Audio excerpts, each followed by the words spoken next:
माजी काँग्रेस आमदार विश्वजित राणे यांनी तडकाफडकी निर्णय घेऊन काँग्रेसला जोरदार झटका देत भाजपमध्ये प्रवेश केला। या प्रकारामुळे गोव्यातील राजकारणात नव्या डावपेचाला सुरुवात झाली। गोवा मुक्तीनंतर भाऊसाहेब आणि त्यानंतर त्यांच्या कन्या शशिकलाताई यांनी अतिशय परिपक्व असं राजकारण केलं। तेव्हापासून गोव्यात अनेकदा सत्ता अस्थिर करण्याचे प्रयत्न झाले, मात्र हे सरकार अस्थिर करताना कोणीही आतताईपणा दाखवलेला नाहीये। भाऊसाहेबांच्या तालमीत राजकारणाचे धडे गिरवले ते काँग्रेसचे ज्येष्ठ नेते प्रतापसिंह राणे यांनी, आणि हे त्याचे एकमेव साक्षीदार आहेत। भाऊसाहेबांच्या सरकारपासून ते आतापर्यंत गोव्यातील राजकारणात त्यांची संयमी आणि समतोल राजकारणी म्हणून ओळख आहे। मात्र आता परिस्थिती पूर्णपणे बदलली आहे। झटपट सत्ता मिळवण्यासाठी तडकाफडकी निर्णय घेऊन राजकीय डावपेच खेळण्याचा नवा पायंडा सुरू झालाय। पाहूया याविषयीचा इन गोवाचा विशेष वृत्तांत।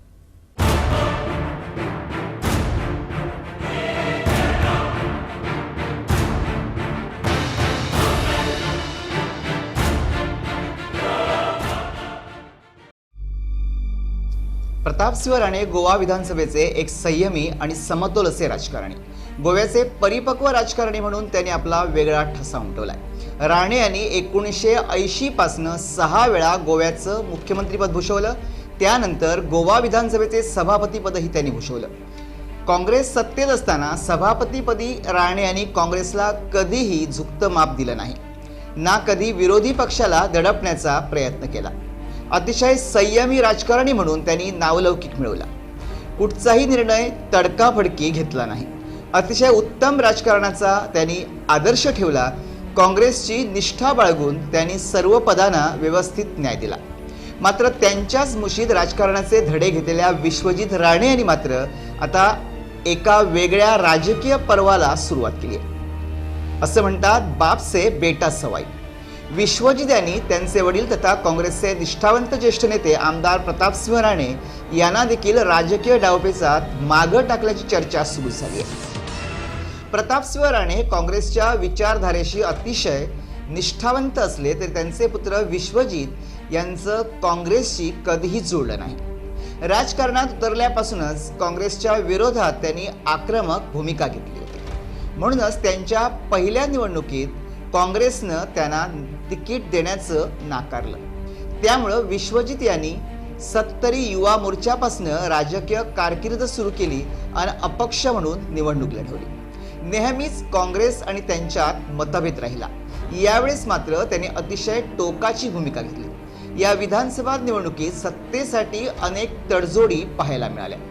यात विश्वजित हेही अपवाद राहिले नाहीत। विश्वजित यांनी निवडणुकीपूर्वी भाजपच्या धोरणांवर कडाडून टीका केली होती। काँग्रेसची धोरणं जनतेसाठी कशी चांगली आहेत हे ते परत परत सांगत होते। मात्र निवडणुकीनंतर त्यांनी काँग्रेसला दणका देत भाजपशी जवळीक केली आहे।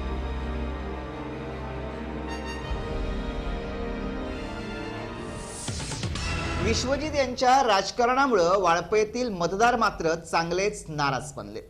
बुधवारी वाळपई पालिकेत विश्वजित आले असता मतदारांनी अडवून त्यांच्यावर प्रश्नांचा जोरदार भडीमार केला। यावेळी सुरक्षा रक्षकांच्या मदतीनं विश्वजित यांनी आपली कशीबशी सुटका करून घेतली।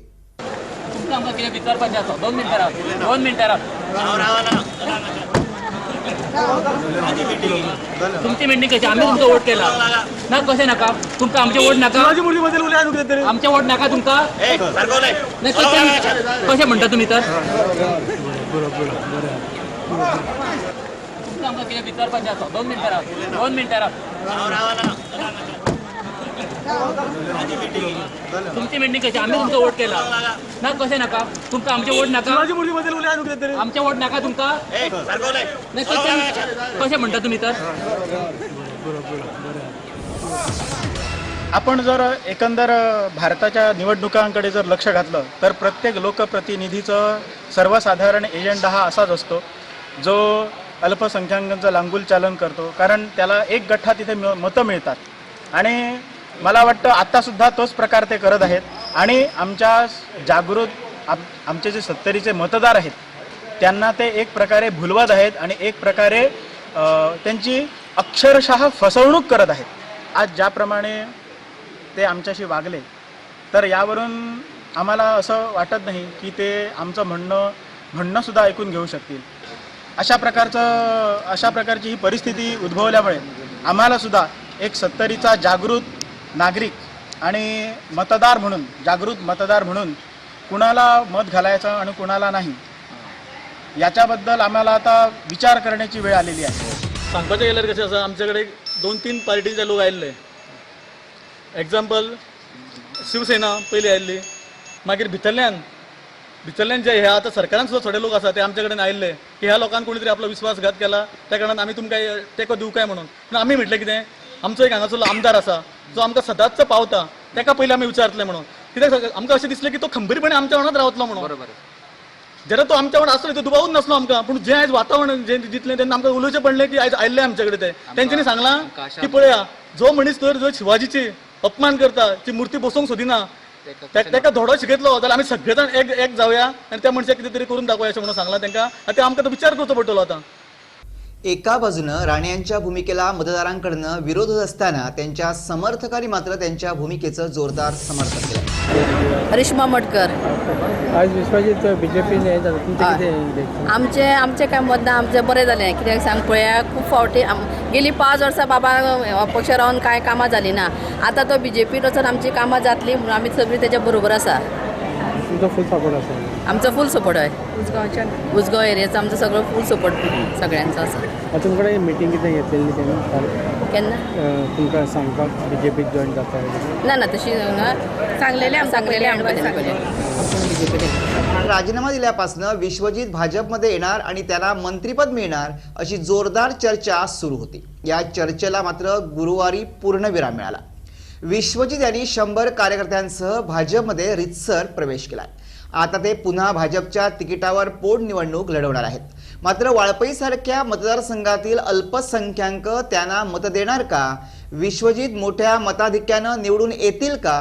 हे निवडणूक झाल्यानंतर स्पष्ट होणार आहे. मात्र गोव्यातील एकंदरीत राजकीय घडामोडी पाहिल्यास सत्ता तुरानाम ना भयम ना लज्जा असं मात्र म्हणावं लागेल.